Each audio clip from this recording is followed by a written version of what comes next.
ओकारं युद्ध संयुक्तं नित्यं ध्यायन्ति योगिनः कामदं मोक्षदं चैव ओंकाराय नमो नमः। अविरल शब्द गणोग प्रक्षालित सकल भूतल कलंका मणिभिर्पाशुक्तियुता सरस्वती अर्जुनोद्धृतम् अज्ञानतिमिरान्धानां ज्ञानाञ्जनशलाकया चक्षुरुन्मीलितं येन तस्मै श्रीगुरुवे नमः। परम गुरुभ्यो नमः परम्पराचार्य गुरुभ्यो नमः। सकल कलुष विध्वंसकं श्रेयसां परिवर्धकं धर्म संबंधकं भव्य जीव मन प्रतिबोधकारकमिदं शास्त्रं श्री कार्तिकेयन प्रेक्षा नामधेयम्। अस्य मूल ग्रंथकर्तार श्री सर्वज्ञदेवाः तदुत्तर ग्रंथकर्तार श्री गणधरदेवाः प्रतिगणधरदेवाः येषां वचोनुसारमासाद्य श्रीमद् आचार्य प्रवर श्री कार्तिकेय देवैर्विरचितं मंगलम भगवान वीरो मंगलम गौतमो वने मंगलम कुंदकुंदाध्यो जैनधर्मोस्तु मंगलम सर्वमंगलमांगल्यं सर्वकल्याणकारकं प्रधानं सर्वधर्माणां जैनं जयतुशासनं कोटिशतं द्वादशैव कोटो लक्षाणि श्रुतिस्त्रिकाणि चैव पंचाशदष्टो च सहस्रसंख्य मे तत्श्रुतं पंचपदं नमामि। अर्हन्त भास्यतं गणहरदेवे गन्तियं सम्मं प्रणमामि भक्तिजुक्तो सुनानमहो वहीं शिरसा इच्छामि बन्ते सुभक्ति कामसोकोदसालोचें अंगुवंग पैने पाउड़े प्रियम सुत प्रमाण गई चूलिया केव सुतय ठुदम कायम सैंडविच कर मंचे में पूजे में वंदा में नमोम सामे दुखको कमको भोगिलाओ सुवै गमनम समाय मरणम जिनगुण संपत्ति होद मध्यम अथ पौराणिक स्वाध्याय वेलायाम श्रीमदाचार्य भक्ति का योग श्रद्धाम करोगे।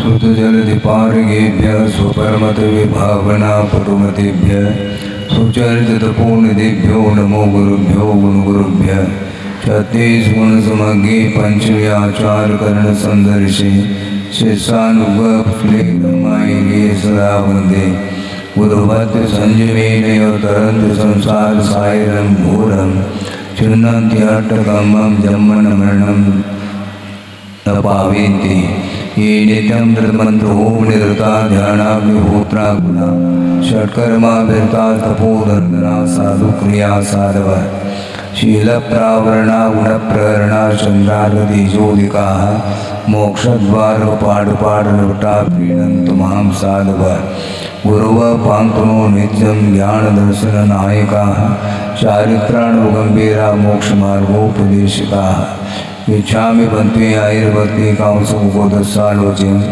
समनान समनत्सनं सप्तचुत्तानं पंचम्याचाराणां आयुर्यानम् आयुरादिस्मराणुदेशानं वैध्यायानं तिरेनुगुणपालुयानं सौसानं सैनिष्कर्मचे मे पूजे मे वन्दामि नमों सामे दुःखको कमको भोगिलाओ सुवै गमनं समाय मरणं निर्गुण संपत्ति होदमज्जम् तिहोवर्णतिलयं देवं वन्दितातिहोर्निन्दपरिपूज्यं वोचम् अनुपेहावो भवीयजनानन्दजननीवो।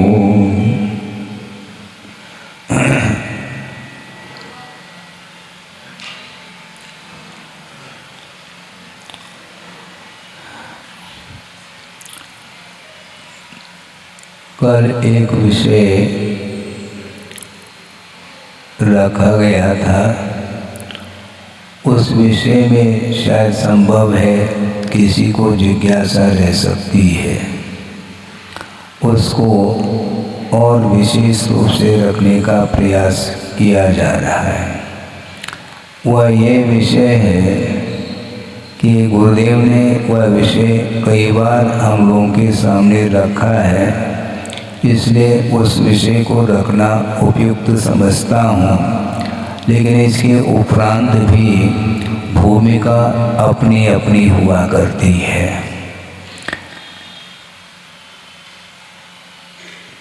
परिचय जय को लेकर के विषय आता है, क्योंकि संवर के कारणों में परिचय विजय को भी एक साधन के रूप में स्वीकारा है आगम ग्रंथों में।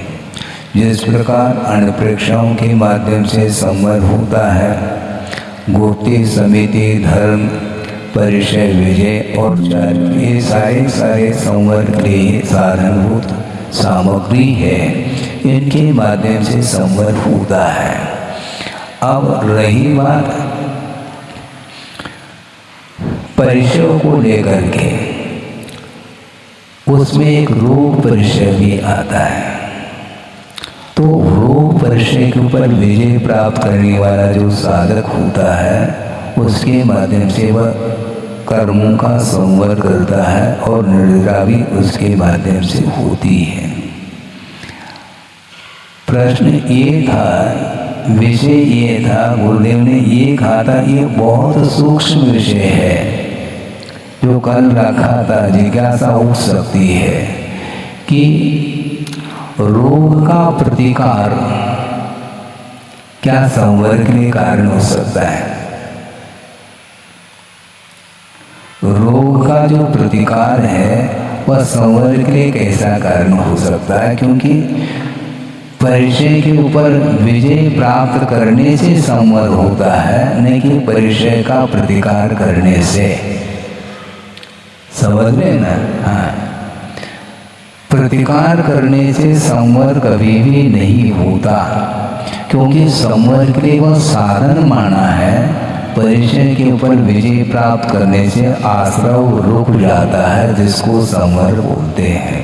इसलिए नमोकार मंत्र का आलम्बन लेकर के यदि वह रोग को ठीक करना चाहता है, तो गुरुदेव का कहना है कि वह परिचय से दूर हट रहा है। हाँ, वह परिचय से दूर हट रहा है, ऐसा उनका कहना था। क्योंकि पंच परमेष्टि की आराधना करिए आप। आराधना के पीछे आपका एम क्या है, उद्देश्य क्या है? तद्गुण लब्धये, ये उद्देश्य माना जाता है। इस उद्देश्य से यदि मान लो पंच परमेष्टि की आराधना आप कर रहे हैं, तो आपको रोग आएगा ही नहीं, ध्यान रखो। और आया भी है तो दूर हो सकता है, क्योंकि सही आराधना मानी जाती है। ये आराधना इसको बोलते हैं तद्गुण लब्धे। भगवान, मैं आपके चरणों में आया हूँ, आपकी मैं वंदना कर रहा हूँ, आपकी उपासना कर रहा हूँ। इसके पीछे मेरा एम क्या है, लक्ष्य यही है, तद्गुण लब्धये। भगवान, आपके जैसे मेरे भीतर जो गुण हैं उनको अभिव्यक्त करने के उद्देश्य को लेकर के मैं आपकी आराधना कर रहा हूँ। और मान लो पूर्व कर्म के उदय से यदि रोग आदि आ भी जाता है, तो रोग दूर करने के लिए औषधि का उपचार करो।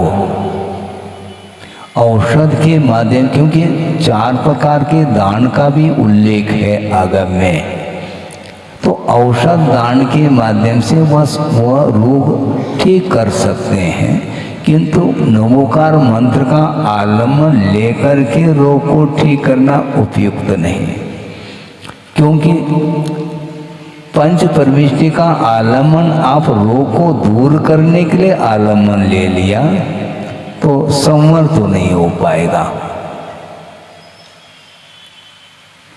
एक बार की बात है, कह देता हूँ। ठंड की बात, बहुत पुरानी बात याद आ गया आपके पुण्य के उदय से। हटा की बात है, उस समय मैं क्षुल्लक था, 3-4 क्षुल्लक थे और स्वाध्याय गुरुदेव करा रहे थे और स्वाध्याय कर लिया, हो गया। तो इसके बाद ईर्जापथ जो प्रतिक्रमण होता है आहार के पश्चात, उस समय गुरुदेव छत पर बैठे थे और हम लोग भी गए और आहार ठीक हो गया, ये सब बोल दिया, वंदना वगैरह की। उसके बाद प्रतिक्रमण चालू हो गया। उसमें कि धूप कुछ उस दिन तेज लग रही थी, तो एक क्षुल्लक जी ने अपने पीछे को यूं कर दिया है। तो गुरुदेव ने कहा क्या हो गया, ये क्या, ये कौन सा उपकरण है, संयमोपकरण है क्या, कुछ और कौन सा उपकरण है, मैं बताओ। ये संयमोपकरण है, ये किसी विषय को प्रतिकार करने के लिए नहीं है। आपको धूप लग रही है तो आप छाया में बैठो, ये बात अलग है, किंतु पीछे के माध्यम से आप उसको रोकना चाह रहे हैं, वो ठीक नहीं है। अर्थ क्या हुआ, वह संयम का उपकरण माना जाता है, उसके माध्यम से संयम का ही अनुपालन होता है। उसी प्रकार पंच परमेष्टि की आराधना के माध्यम से कर्म का ही क्षय करने के उद्देश्य से उपासना करनी चाहिए। उसका आलम्बन लेकर के कुछ दूसरा कार्य करना चाहो तो वो आलम्बन ठीक नहीं। आप व्यवसाय के समय पर व्यवसाय करिए, किंतु आप एक छत्र लगा रहे हैं, उद्देश्य हमारा दुकान, हमारा मकान, हमारा परिवार फला फूला रहे, इसलिए एक छत्र आपने लगाया है। इसके माध्यम से क्या होगा, कर्मों की निर्जरा होगी, जबकि पुरुषार्थ कहा है, अर्थ पुरुषार्थ करिए, व्यवसाय के समय पर व्यवसाय करिए, किंतु व्यवसाय भगवान को नहीं बनाना, व्यवसाय के लिए आलम्बन के रूप में नहीं। भगवान की आराधना प्योर आराधना मानी जाती है। हमें जनगुण संपत्ति हो मध्यम, हे भगवान आपके अंदर जो गुण है संपदा वह हमें भी प्राप्त हो, किंतु भगवान के गुण आपके अंदर नहीं आएंगे, नहीं तो भगवान खाली हो जाएंगे फिर। ऐसा थोड़ी होता है? वो लेन देन नहीं हो सकता, उसमें गुणों का आदान प्रदान संभव नहीं है।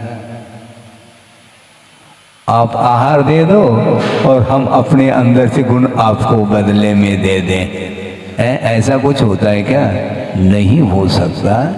गुणों का तादात्म्य संबंध होता है गुणी के साथ। गुण और गुणी का जो संबंध है वह उसका पृथक अस्तित्व संभव ही नहीं।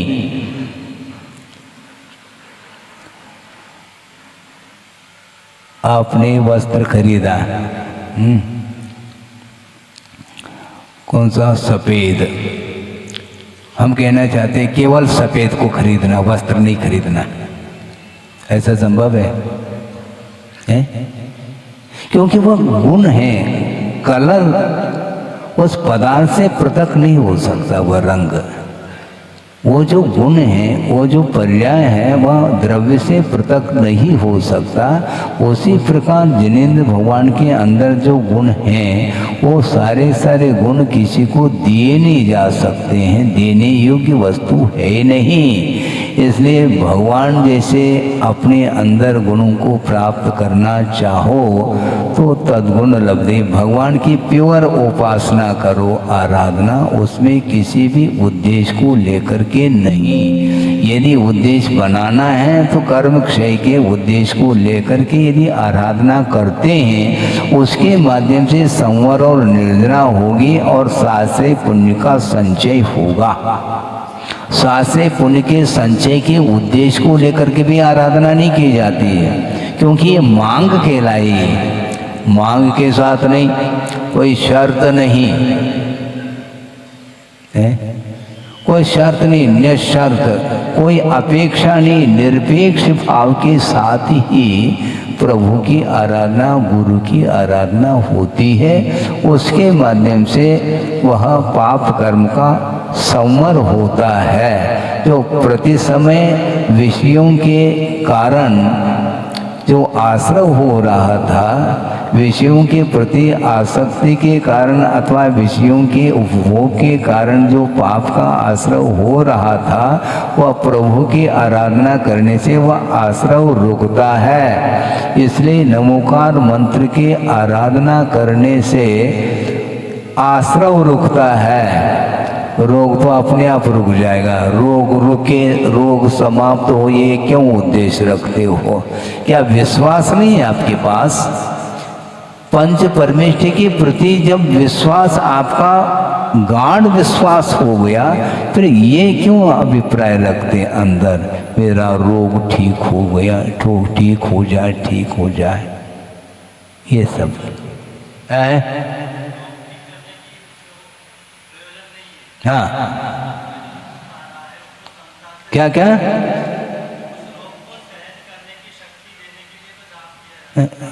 शक्ति क्या है उसको?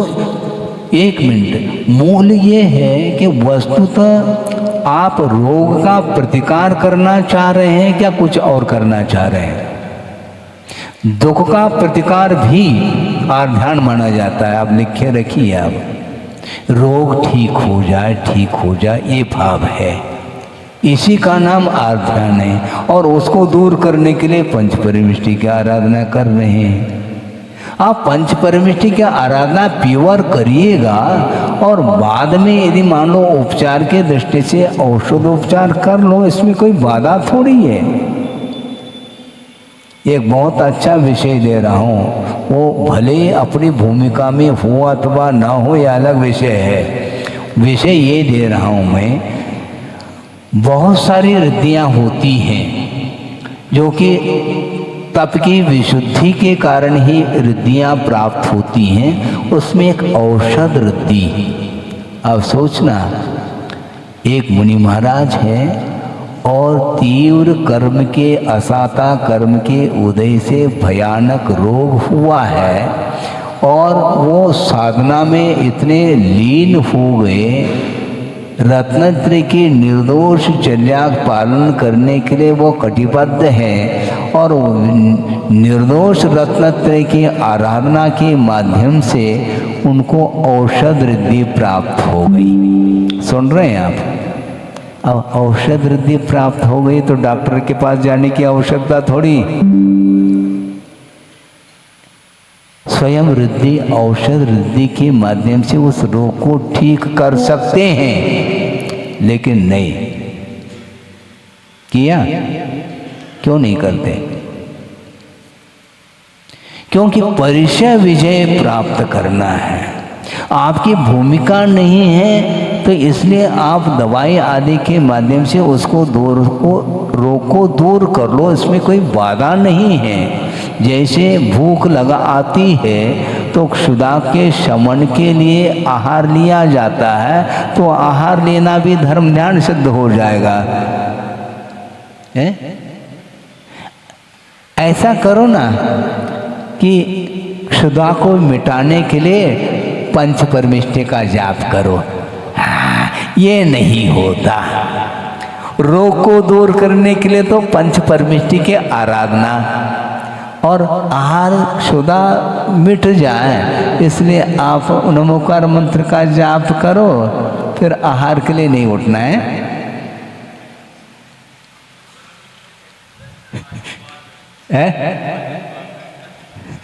यही तो समस्या है। मतलब हम अवसरवादी है, रोग को दूर करना है नमोकार मंत्र का जाप कर लो। नमोकार मंत्र का जाप करना है फिर औषध का प्रयोग नहीं करना है। ये कोई काम करो, या तो औषध ले लो। इसलिए 4 प्रकार के दान का प्रावधान आगम में आया है, प्रावधान किया है। समय पर आहार, समय पर औषधि का पान, ये सब कर सकते हैं, कोई बाधा नहीं। हाँ, जबकि दूसरे के लिए अवसर देव ना आप नमोकार मंत्र का आलम्बन ले करके आप रोग को दूर करने की अपेक्षा से जो सामने जो खड़ा है वैयावृत्ति के लिए, उसके लिए अवसर दे दो, वो आपको दवाई दे करके रोग को ठीक कर देगा। वस्तुतः यही होना चाहिए, क्योंकि प्रतिकार का भाव मन में आता है तो वह परिचय विजय नहीं माना जाता है। और आगम में ये लिखा है कि परिचय विजय भी संवर के लिए कारण है। तो आप संवर करना चाहते हैं क्या, रोग को दूर करना चाहते हैं? रोग को दूर करने की भावना आ गई तो विजय संभव नहीं, और विजय नहीं होगा तो आश्रय रुकने वाला नहीं। तुम्हारा हमारी भूमिका है, आपकी भूमिका है, आप भूमिका के अनुरूप करो। किंतु वस्तुतः है क्या इसमें तथ्य? क्योंकि वो इसलिए गुरुदेव कहते हैं कि अपना अनुभव मत बताओ, आगम दिखाओ। तो हम आगम को दिखा रहे हैं। हाँ, आगम में ये लिखा है। हाँ हाँ हाँ, उपयोग क्यों? उपयोग हमें क्या, वो क्या कर रहा है? उपयोग क्यों बदलना? इसका अर्थ वह असह्य वेदना हो रही है, उपयोग को डाइवर्शन देना भी परिचय से दूर हटना है। ये ध्यान रखो। भूख लगी है, ठीक है, लगने दो।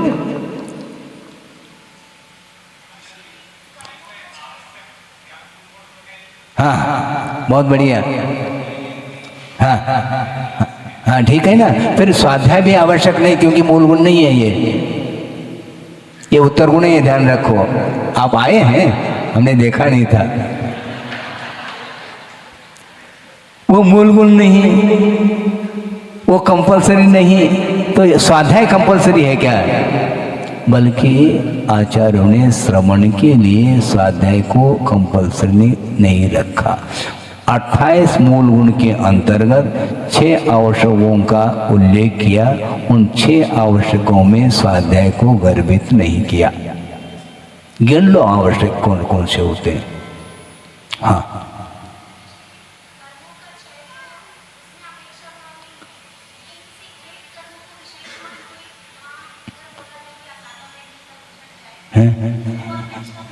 तो कोई भी कर्म हो, कर्म किया है तो समता भाव के साथ सहन करो, ये कहा जा रहा है। प्रतिकार का भाव धर्म ध्यान नहीं, आप लिख के रखो। आपकी भूमिका नहीं है, मैं मान रहा हूं, आप अपनी भूमिका के अनुरूप करो। किंतु श्रद्धान क्या होना चाहिए?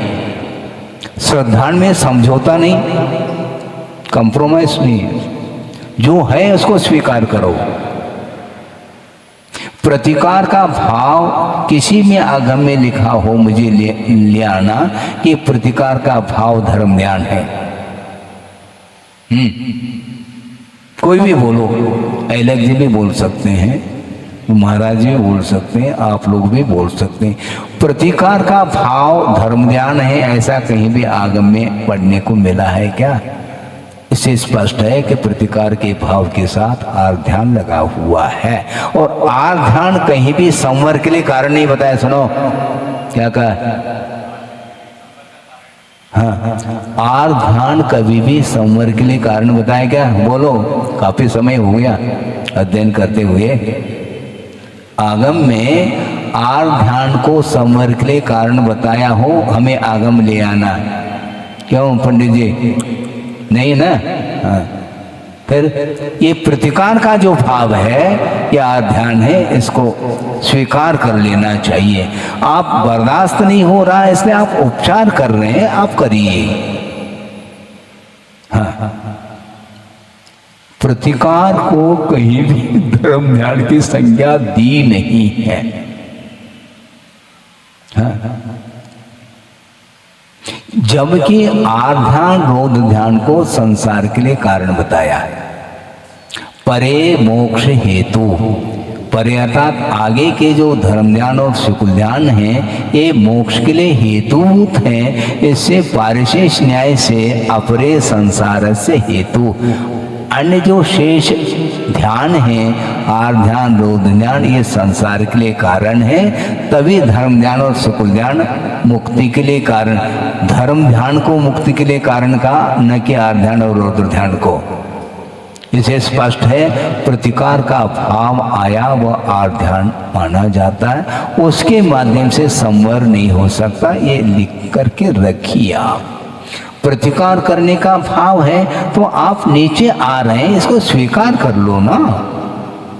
हाँ, इसमें क्या दिक्कत हो रही आपको? हम स्वयं स्वीकार करें, क्योंकि आध्यान की सीमा छठे गुण स्थान तक बताई है, प्रतिकार का भाव होता है। किंतु उस प्रतिकार के भाव के माध्यम से संवर होता है, ऐसा कहीं भी नहीं लिखा। यदि उसके द्वारा संवर मानोगे तो एक ही भुक्ति क्यों? सुन रहे क्या नहीं है? यदि आहार लेने से धर्म ध्यान हो रहा है या आहार लेना ही धर्म ध्यान है, तो एक बार क्यों? जितनी बार आप लेंगे उतनी बार धर्म ध्यान का अवसर मिलेगा आपको। फिर एक भुक्ति ये शर्त क्यों?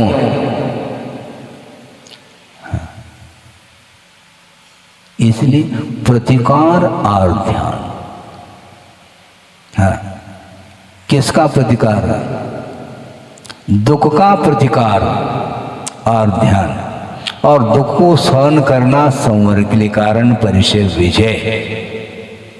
और मजबूत हो रहा है ये विषय। हमें तो मजबूत है, आप लोगों को मजबूत। आप श्रद्धान का विषय तो कम से कम बनाओ।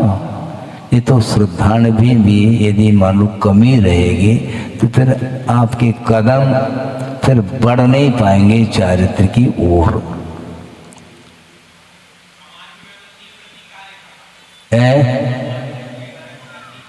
हाँ ठीक है, आप प्रतिकार कर सकते करो, किंतु वह प्रतिकार करना उस प्रतिकार के समय पर संवर नहीं होगा, ये भी लिख करके रखो आप। हाँ, एक बहुत अच्छा विषय दे रहा हूं, धर्म ध्यान के लिए आहार लेना और आहार लेना ही धर्म ध्यान कहना गलत बात।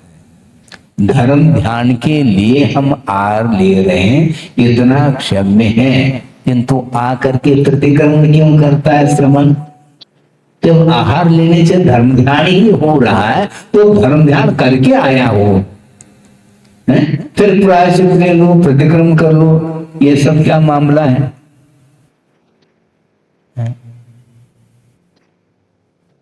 इसको आचार्यों ने अपवाद कहा। ये बाईपास मेन लाइन नहीं है। ये प्रतिकार को ही आचार्यों ने कहा ये अप्रुत संयम है। आप सुन रहे हैं? अप्रुत संयम और उपेक्षा संयम दो प्रकार का संयम होता है। अप्रुत संयम में प्रतिकार होता है। समझने के लिए श्रवण की भूमिका में क्या होता है वो आपके सामने रख रहा हूं, आपकी क्या स्थिति है आप जानो। हाँ, श्रवण सामायिक करना चाहता है, लेकिन प्रतिकूल वातावरण है तो वह उस क्षेत्र को चेंज करता है। यहाँ पर बहुत ठंड लग रही है, यहाँ पर बहुत मच्छर है, सामायिक नहीं हो पाएगा, इसलिए वह स्थानांतरित हो जाता है। इसको कहते हैं अपहृत संयम। अपहृत संयम का अर्थ क्या? शाब्दिक अर्थ अपहृत संयम का अपहरण हुआ, ये ध्यान रखो पंडित जी। हाँ, एक उपेक्षा संयम है और एक अप्रत संयम है। अप्रत का अर्थ वह उसका परिहार कर रहा है, संयम उससे संयम का अपहरण हुआ है उतने क्षण के लिए, इसलिए वह अपवाद है, वह क्षम्य है। वहां जाकर के वह सामायिक करना चाहता है, सामायिक करने के लिए क्षेत्र को परिवर्तित किया है और अच्छे क्षेत्र पर जाकर के सो जाता है तो गया, फिर पूरी तरह से संयम गया उसका। वहां पर अनुकूल वातावरण में सोने के लिए थोड़ी जा रहा है, वो सामायिक के उद्देश्य से उस स्थान को चुना है। लेकिन आचार्य कहते हैं इस प्रकार तुम स्थान जो चुन रहे हो यह भी आध्यात्म ही माना जाए। जब सामायिक करोगे तब धर्म ध्यान होगा। प्रतिकार का जो भाव, क्योंकि अनिष्ट का प्रतिकार होता है, ये ध्यान रखें। इष्ट का कभी प्रतिकार होता नहीं, आने दो।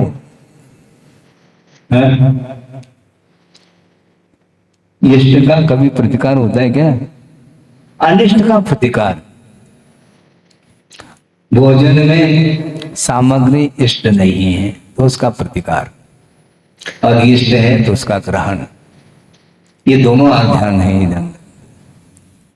इष्ट का ग्रहण आध्यान, अनिष्ट का प्रतिकार आध्यान। इन दोनों से ऊपर उठना धर्म ध्यान। आपकी भूमिका आप जानो। श्रवण के लिए कहा जा रहा है, मतलब श्रवण भी आध्यान की भूमिका में आता है और श्रावक तो उसकी बात ही नहीं है। हाँ, इसीलिए नमोकार मंत्र के आराधना के माध्यम से वह जनगुण संपत्ति के लिए करता है, वह धर्म ध्यान के लिए वह कारण। यदि नमोकार मंत्र ये जो साधन है ये धर्म ध्यान का साधन है, न कि आध्यान का साधन है। इसके द्वारा प्रतिकार संभव नहीं, न इसके द्वारा कोई ग्रहण भाव है। केवल जनगुण संपत्ति और कोई संपत्ति नहीं, वह विपत्ति के लिए कारण है। ध्यान आ रहा है क्या नहीं समझ में? अब तो क्लियर आ रहा है।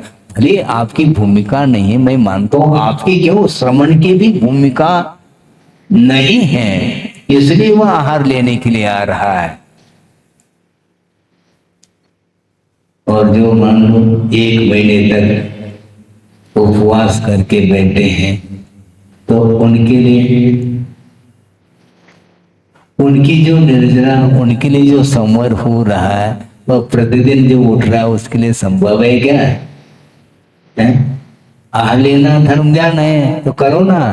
तो जो उपवास है 1 महीने से वह धर्म ध्यान नहीं कर रहा है, क्योंकि आहार के लिए नहीं उठ रहा है। वो आहार के लिए उठना धर्म ध्यान हो गया, तो 1 महीने के लिए धर्म ध्यान से वंचित है क्या वह श्रमण? आप कहना क्या चाहते हैं? ऐसा नहीं। प्रतिकार का भाव जो आया है वह अनिष्ट का प्रतिकार होता है, क्षुधा सह्य नहीं है। क्षुधा को सहन करने की क्षमता नहीं होने के कारण वह उठ रहा है। ये बात अलग है कि आगम के अनुरूप ही विधिवत लेकर के आएगा, इसलिए पुनः वह धर्म ध्यान में आ सकता है। तो इसलिए ये जितना जो भी परिचय, जितने भी परिचय हैं उनका विजय प्राप्त करना चाहिए। दूसरी बात, कुछ शारीरिक परिचय होते हैं, क्या समझ रहे हैं? कुछ शारीरिक परिचय होते हैं, कुछ मानसिक होते हैं। और मानसिक परिचय के ऊपर विजय प्राप्त करना भी बहुत कठिन हो गया है। क्या? सत्कार, पुरस्कार, परिचय, विजय। कोई सत्कार नहीं कर रहा है, कोई पुरस्कार नहीं कर रहा है, तो वह यदि मान लो सहा नहीं जा रहा है तो वह संवर नहीं कर पाएगा। आइए आइए किसी ने कहा नहीं, मान लो तो क्या हो गया? नहीं कहा तो नहीं कहा, इसमें क्या दिक्कत है अपन को? किंतु जहां पर कहना चाहिए वहां पर कहना चाहिए, नहीं तो गाड़ी रिवर्स। कब? आहार के समय पर वहां पर नवधा भक्ति कंपलसरी है। बाद में आप उस श्रमण की भक्ति करो या न करो, कोई अपेक्षा नहीं उनको। और दूसरी बात, उस समय भी कोई अपेक्षा उनको नहीं, किंतु उस लिंग के प्रति, उस जिनलिंग के प्रति जो बहुमान है उस बरकरार बनाए रखना चाहिए। नहीं है वो कोई प्रतिकार नहीं करता, वापिस आज क्या गलती हो गई, क्या गलती हो गई, याद कर लो गलती क्या हुआ। महाराज उस समय आपको बताना चाहिए था। तो सब कुछ मैं बता दूं तो तुम क्या कर लोगे फिर? हाँ बहुत बढ़िया, ऐसा ही कर लेना है, कल पारना है।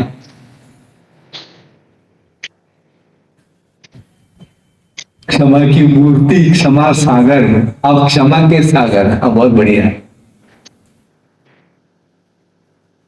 ऐसा संभव नहीं है।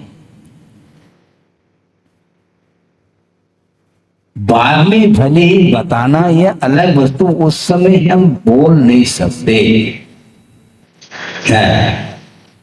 फिर भी कभी कभी ये देखते हैं, मान लो अवसर इस प्रकार के आते हैं, प्रसंग सुना रहा हूं, प्रणाम करके दादा चौके में ले गया। वहां पर जाने के उपरांत उनने उच्चासन ग्रहण करिए ये बोल दिया, बैठ गए। अब सीधा पूजन सामग्री लिया करके पूजन प्रारंभ कर लिया। अब मन में आ गया अब व्यवधान होने वाला है, क्योंकि पाद प्रक्षालन होना चाहिए था। अब भूल गया, हमने सोचा भूलने दो इसको, बाद में भी याद आ जाए तो संभव है। पूजन कर लिए, फिर बाद में थाली लिया है और उसके पहले मन शुद्धि, वचन शुद्धि, काय शुद्धि, आहार जल शुद्ध है। उसके बाद में मान लो अंजलि नहीं छोड़ा, क्योंकि याद आ जाए उसका भाग्य क्या है देख तो ले। बार बार शुद्धि बोल रहा है, अंजलि छोड़िए महाराज, अंजलि छोड़ नहीं रहे। हाँ अंजलि नहीं छोड़ रहे, थाली दिखाओ। अब क्या करें, दिखाने दो उनको, थाली दिखा दी, अंजलि नहीं छोड़ रहे। फिर शुद्धि बोल रहा, 2 बार 3 बार 4 बार बोला, समझ में नहीं आया तो दूसरे को बुलाया, क्यों छोड़ नहीं रहे हैं महाराज, क्या गलती हो गई? तो वो आ गया, तुमने क्या क्या किया, क्या क्या किया, क्या पूजन कर ली? तो उन्होंने कहा कि पाद प्रक्षालन, हाँ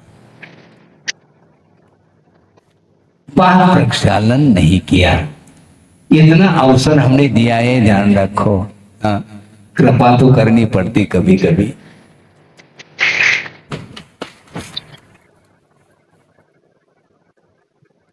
ये है स्थिति। होने दो, कोई बात नहीं, अच्छी सामग्री बनी है। और पूरी थाली दिखा दी। अब गाड़ी रिवर्स करना ठीक नहीं, करके आऊं तो अच्छा, बाद में हम एक क्लास ले लेंगे, ऐसा नहीं हो सकता। इसलिए आचार्य कहते निरीह वृत्ति होती है साधक की, वहां पर मिले अथवा न मिले इससे कोई प्रयोजन नहीं, किंतु विधि वैदिक मान लो कमी है, उसको हम स्वीकार नहीं करेंगे। हाँ बाद में यहाँ आने के उपरांत मान लो वो समय पर आ नहीं रहा, समय पर वह आकर के वैसे ही बैठ गया, मान लो नमोस्तु तक नहीं किया, हमें कोई प्रयोजन नहीं है, वो समय प्रयोजन है। तो इसीलिए वस्तुतः ये जितने भी विषय हैं इसको अपूर्व संयम बोला है। क्षेत्र से क्षेत्रांतर क्योंकि वह क्षेत्र उसके लिए प्रशस्त महसूस नहीं हो रहा। इसका अर्थ प्रशस्त और अप्रशस्त का भेद उसके अंदर है, इसलिए धर्म ध्यान नहीं हो सकता उतने काल में। और यहां से दूसरी जगह पहुंच गए मच्छर के कारण, वहां यहां से मच्छर वहां उड़ करके आ गए। अब क्या करेंगे?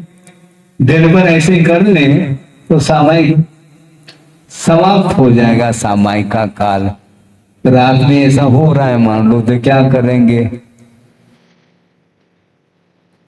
इसीलिए ये सहा नहीं जा रहा है, ये मैं मानता हूं, किंतु इसमें कमी तो है, मूल गुण नहीं है। आपने कहा था ठीक है, आप संवर करना चाहो क्या? नहीं, संवर यदि करना चाहते हैं अत्यधिक मात्रा में तो परिचय सहन करिए, ये उत्तर गुण माने जाते हैं। अब मान लो पहले 3 बार भोजन करते थे, अब एक ही बार भोजन मिल रहा है, और वो भी मन के अनुरूप मिले ना मिले कुछ भी नहीं, पर्याप्त मिले ना मिले। एक बार भोजन करके आ गया, गर्मी के दिन है, आते आते पानी सूख गया, लो लपट चल रही है, 1 किलोमीटर जाकर के आने में और आते आते पानी समाप्त। अब क्या करेंगे? परिचय सहन करो। अब तो मूल गुण है ना महाराज, मूल गुण है क्या? 24 घंटे के बिना नहीं, ये मूल गुण है, बीच में नहीं मिलेगा। बीच में क्या मिलेगा? 24 घंटे के बीच में क्या मिलेगा? तो परिचय मिलेगा, उसको सहन करो।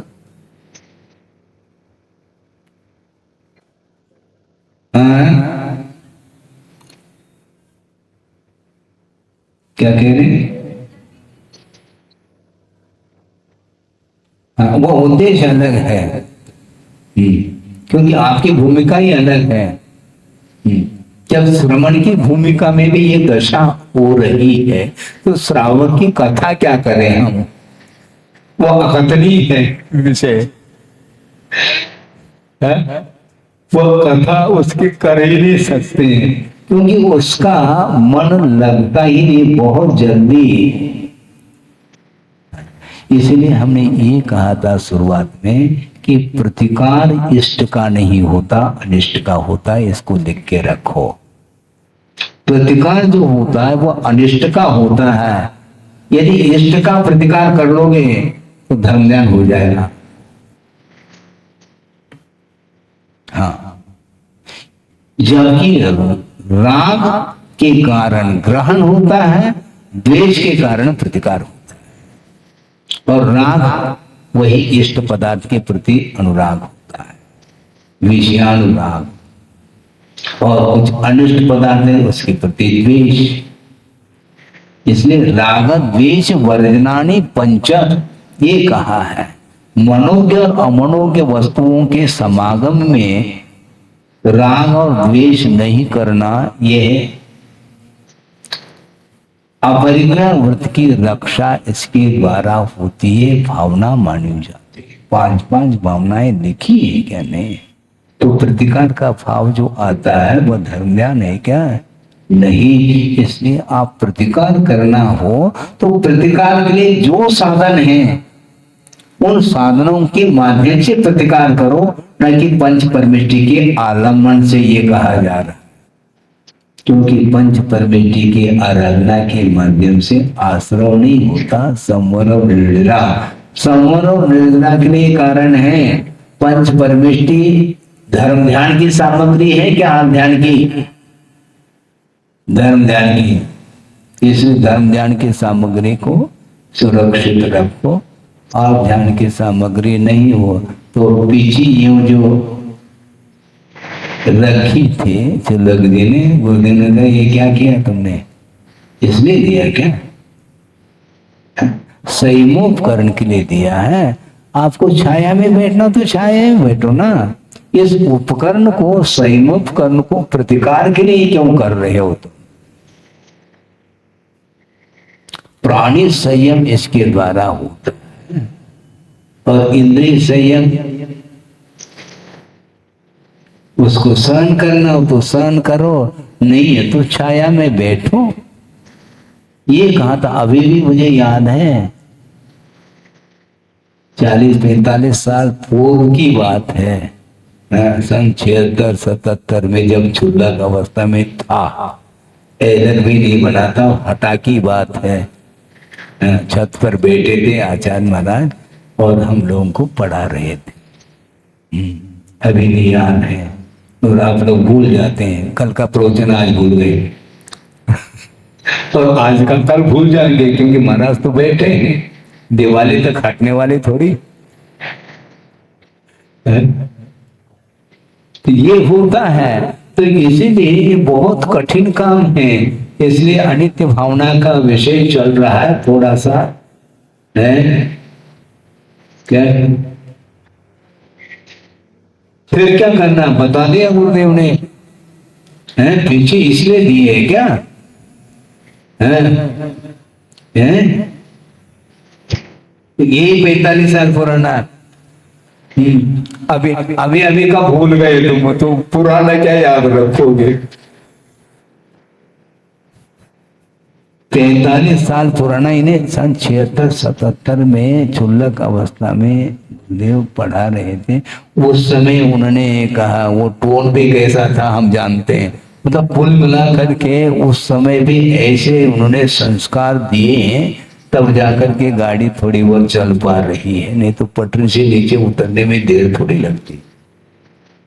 हाँ, बहुत गंभीर रहते थे, हम लोगों के साथ कभी मनोरंजन उन्होंने किया ही नहीं क्योंकि फाउंडेशन यदि गड़बड़ हो जाए तो मुश्किल हो जाएगा। उस समय कोई थे ही नहीं, 3-4 क्षुल्लक थे, अच्छे संस्कारित हो जाए तो फाउंडेशन बनेगा। कोई इसमें समझौता नहीं, वो स्वयं धूप में बैठ करके, तुम्हें छाया में बैठना हो तो बैठो, ये कहा, लेकिन इसका प्रयोग नहीं कर सकते तुम। ये संयमोपकरण है,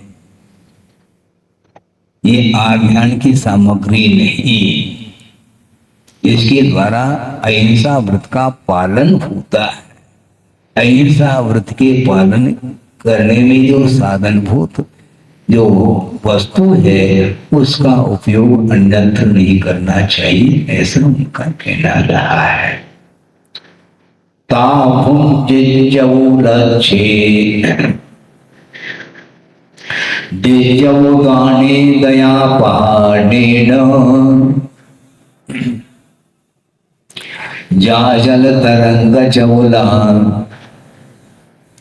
2-3 दिनानि चिट्टे। ये लक्ष्मी जो है 2-3 दिन के लिए ठहरती है, टिकने वाली नहीं है। जाजल तरंग चवला, जो वह लक्ष्मी जल की तरंग के समान चंचल है, इसलिए दान करो, ये मिसाल है। क्यों? हम तो अपनी बात इसमें से लेंगे और क्या, आप अपने प्रयोजन को सिद्ध करते हो, हम अपने प्रयोजन को सिद्ध करने के लिए गाता ये है, क्योंकि जिसके पास लक्ष्मी नहीं वो क्या देगा, और आपके पास लक्ष्मी लक्ष्मी है, लक्ष्मी भंडार। बिल्कुल, लक्ष्मी भंडार जबलपुर फेमस है वो। जाजल तरंग चौला, जल के तरंग की भांति ये लक्ष्मी चंचल है, चलायमान होने वाली। 2-3 दिनानी चिट्ठी, 2-3 दिन तक वह ठहर जाती, लक्ष्मी चली जाती है, इसलिए ता भुंजित जो उसका उपभोग करो, नहीं तो मिटेगी। दिजो दाने, दान में उसका उपयोग करो। दया पाने न, दया जिसमें प्रधानता है, यानी परोपकार की भावना को लेकर के उस लक्ष्मी का अर्थ का दान करो, ये कहा जा रहा है। परोपकार की भावना रखते हुए उस दान का, उस लक्ष्मी का दूसरे के लिए उपयोग करो और अपने लिए भी उपयोग जितना आवश्यक है उतना करो। जो स्वयं के लिए भी वह उपयोग नहीं करता है, क्यों? कंजूस है। जोड़ करके रखा है कोड़ी कोड़ी माया चूड़ी। अब वो रखा है, यदि मान लो खर्च हो जाएगा तो फिर बेटे को भी कहता है तुमने कमाया है क्या, पसीना बहाना पड़ता है, ध्यान रखो, ऐसा बोल रहा है। और खाने पीने लिए भी वह हाथ खींच लेता है। मतलब उस लक्ष्मी का वो उपभोग करके वह सुख का अनुभव तक नहीं कर पाता, इतनी उसके प्रति आसक्ति है उसकी। तो ऐसी स्थिति में वो दान के क्षेत्र में क्या देगा? लेकिन दया बहाने न दाने दिजऊ, दान देना चाहिए ऐसा कहा है। क्यों? 2-3 दिनानी चिट्ठी 2-3 दिन तक ठहर जाता है जाने वाला। लक्ष्मी जाएगी क्योंकि वह अनित्य है, नित्य नहीं है, ये कहा जाता। इसलिए इष्ट वस्तु के प्रति जो आकर्षण है यही आध्यान का द्योतक है। हाँ, क्यों? ग्रहण जो होता है वो अनिष्ट का कभी भी ग्रहण नहीं होता, अनिष्ट के लिए ग्रहण लग जाता है, उसका ग्रहण नहीं होता। तो जो इष्ट है उसी का ग्रहण होता है। महाराज इसकी पहचान क्या है? अभी भी पहचान नहीं आपको, जबकि प्रतिदिन वह प्रवृत्ति में पर देखने में आता है वह विषय। जैसे पौष के महीने में, सुन रहे हैं आप, पौष के महीने में आपको क्या सुहाती है? धूप। धूप में जाकर के बैठते। और जेठ के महीने में छाया सुहाती है, छाया में बैठते। ये दोनों आरती, क्योंकि इष्ट पौष के महीने में धूप इष्ट है, धूप में बैठ जाते, शिवलिंग के सामने बैठ जाते, आंच लेते हैं, अग्नि है ठंड के निवारण के लिए, और सर्दी किसी को इष्ट नहीं उस समय। जो इष्ट है उसका सहारा लेता है, जो अनिष्ट है उसका प्रतिकार करता है। ये दोनों आध्यान हैं, इन दोनों से ऊपर उठने का नाम धर्म ध्यान है। महाराज हमारा कब अवसर आएगा धर्म ध्यान करने का? वही आवृत्ति करो, खुद की नहीं, खुद की वैयावती करोगे तो कभी भी तीर्थंकर प्रकृति का बंद नहीं होगा, ये ध्यान रखो। दूसरे की करो, जो पात्र है उनकी करो वैयावृत्ति। और आपको उस ओर ध्यान दिलाना चाहता हूं, ले जाना चाहता हूं, आपका ध्यान आकर्षित करना चाहता हूं कि कितना सूक्ष्म विषय है। गुरुदेव ने भी वैयावृत्ति की है। हाँ, कैसे महाराज? किसकी? किसकी?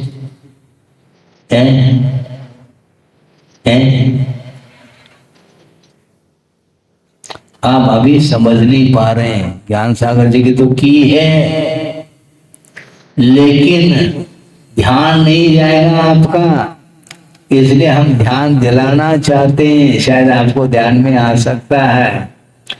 10 प्रकार के, सुनो अब, 10 प्रकार के वैयावृत्ति के पात्र हैं। उसमें आचार्य, उपाध्याय, शिष्य, ग्लान गण कुल संग साधु और मनोज्ञ।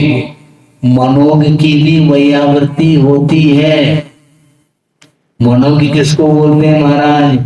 दीक्षा अभिमुख मनोज्ञ। जो दीक्षा के अभिमुख है वह मनोज्ञ है, उसकी वैयावृत्ति गुरुदेव करते हैं। ध्यान रखो, समझ क्या रहे हैं आप? क्योंकि जो दीक्षा लेना चाहता है उसमें कुछ कठिनाई आ रही है तो उसको दूर करने का नाम भी वैयावृत्ति है। ये ध्यान रखो, केवल हाथ पैर दबा लिया वैयावृत्ति हो गई। हाँ, विपत्ति से दूर उसको करना ये वैयावृत्ति है। धर्म की ओर आकर्षित करना ये वैयावृत्ति नहीं है क्या? आप समझ क्या नहीं आप? है? आप तो तेल लगाओगे, ठीक है, हाँ, हम तेल तो नहीं लगा पाएंगे किसी को। दो आंखें निकाल रहे, ये बहुत तेल लगा रहा है? क्या क्या क्या बोलते हैं उसको? खुशामद जिसको बोलते हैं, हैं? वो नहीं। आप लोगों के मुख से कई बार सुना है, याद है, इसलिए बोलने में कोई बात तो नहीं है। मक्खन पालिश बोलते हैं आप।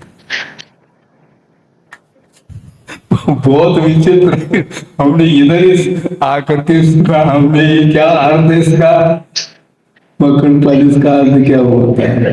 ये होता खुशामद, दूसरे को पठाना है।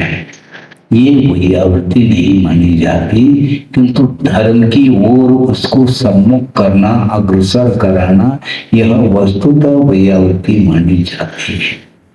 जो उन्माद पर चल रहा है उसको सन्मार्ग का उपदेश देना बहुत बड़ी वैयावृत्ति मानी जाती है, क्योंकि वह उन्माद से दूर होकर के सन्मार्ग की ओर आ रहा है। ये सबसे बड़ी वैयावृत्ति है, क्योंकि पाप से बचाना यह वैयावृत्ति नहीं है क्या? लेकिन वैयावृत्ति की जो परिभाषा जो बनाई जा रही है बहुत स्थूल परिभाषा मानी जा रही है।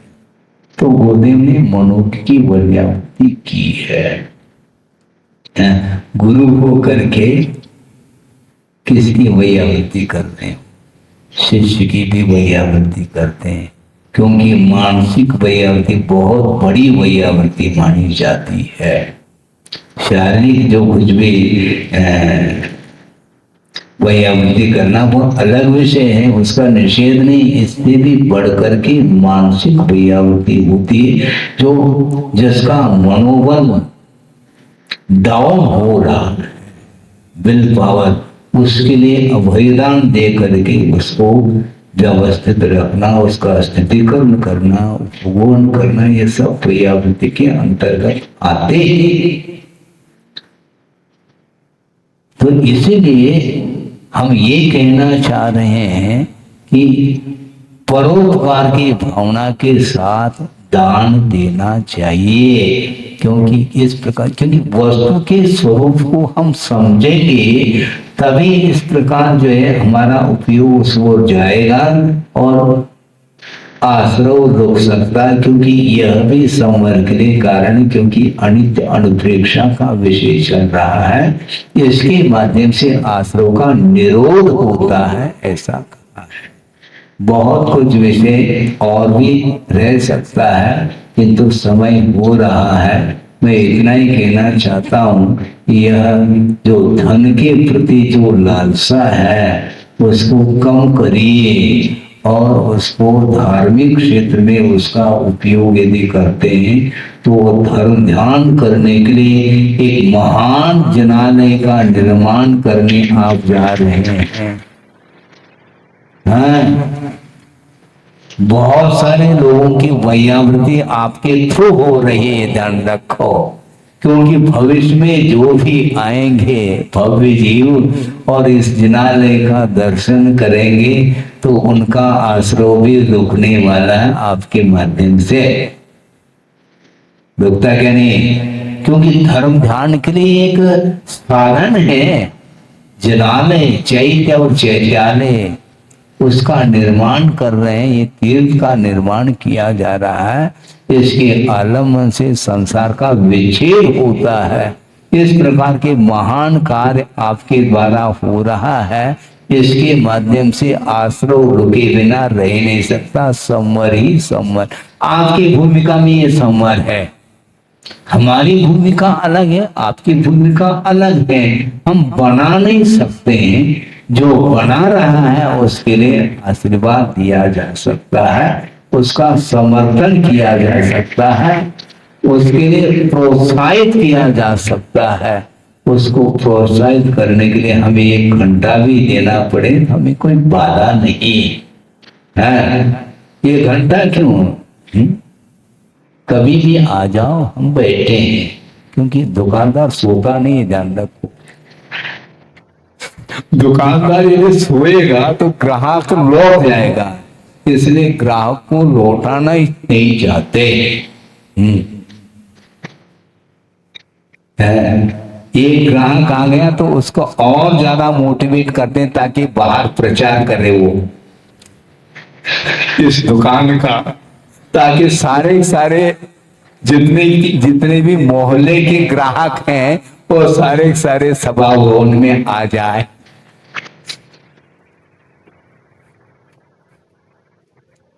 यही तो स्वार्थ है। ये स्वार्थ नहीं, ये परमार्थ है, ये ध्यान रखो। है बिल्कुल यही वैयावृत्ति है। निषिधन क्या बोलते हैं? वैयावृत्ति करें। हाँ बिल्कुल इसको बोलते हैं। इसीलिए धर्म की ओर अग्रसर करना बहुत आवश्यक है। और जितनी संख्या कितनी पूरी सभा भरी हुई, बिल्कुल बंद करने के लिए कोई आवाज नहीं आ रही उनकी तरफ से। इतने लगन के साथ आस्था के साथ बैठे हैं और शांति के साथ सुन रहे हैं। ये सारे संस्कार निरंतर आपके अंदर बने रहें, यह प्रभु से प्रार्थना है। उसके माध्यम से इसके बिना धर्म टिकने वाला नहीं। पंचम काल के अंत तक मोक्ष मार्ग यह निरंतर बना रहेगा। धर्म ध्यान करने के लिए वातावरण बना रहेगा। इसलिए धर्म के अंत होने के पहले ही आप लोगों को चाहिए कि निरंतर इसमें भाग लेकर के संवर और निर्जरा के लिए इसको साधन बनाना चाहिए। और जिसके पास साधन नहीं है उसके लिए भी साधन बना करके दे देना चाहिए। और आप दे रहे हैं। जिनालय केवल आप स्वयं थोड़ी, केवल आपके लिए थोड़ी, वो पूरे विश्व के लिए है। निर्माण आपने किया, द्रव्य आपने लगाया, किंतु दूसरे का भाव बन रहा है। उसने द्रव्य नहीं लगाया, किंतु उसका भी तीव्र पुण्य का उदय समझता हूं कि आपके द्वारा निर्मित उस जिनालय में वह प्रवेश कर, उसका पुण्य का उदय है। नहीं तो जिनालय थोड़ी मिलेंगे। घर घर जा करके आप करना चाहो, घर घर दुकान मिल सकते हैं, घर घर भगवान नहीं मिल सकते। इसलिए ये अनित्य भावना के विषय में जो जिज्ञासा रखी थी एक महाराज ने, उसको ही भूमिका के रूप में आपके सामने विषय रखा। निराकार सागर ने जिज्ञासा रखी थी कि महाराज आपने रोग को दूर करने के लिए नमोकार मंत्र का जो आलम्बन लिया उसका आपने निषेध क्यों किया? निषेध नहीं किया। नमोकार मंत्र का आलम्बन हमेशा कर्म क्षय के लिए लिया जाता है, रोग आदि के प्रतिकार के लिए नहीं लिया जा सकता। जिसकी भूमिका है वह अलग विषय है, किंतु श्रवण की भूमिका में हमेशा वह प्रभु की आराधना कर्म क्षेत्र के लिए ही करता रहता है। करे इतना ही पर्याप्त है।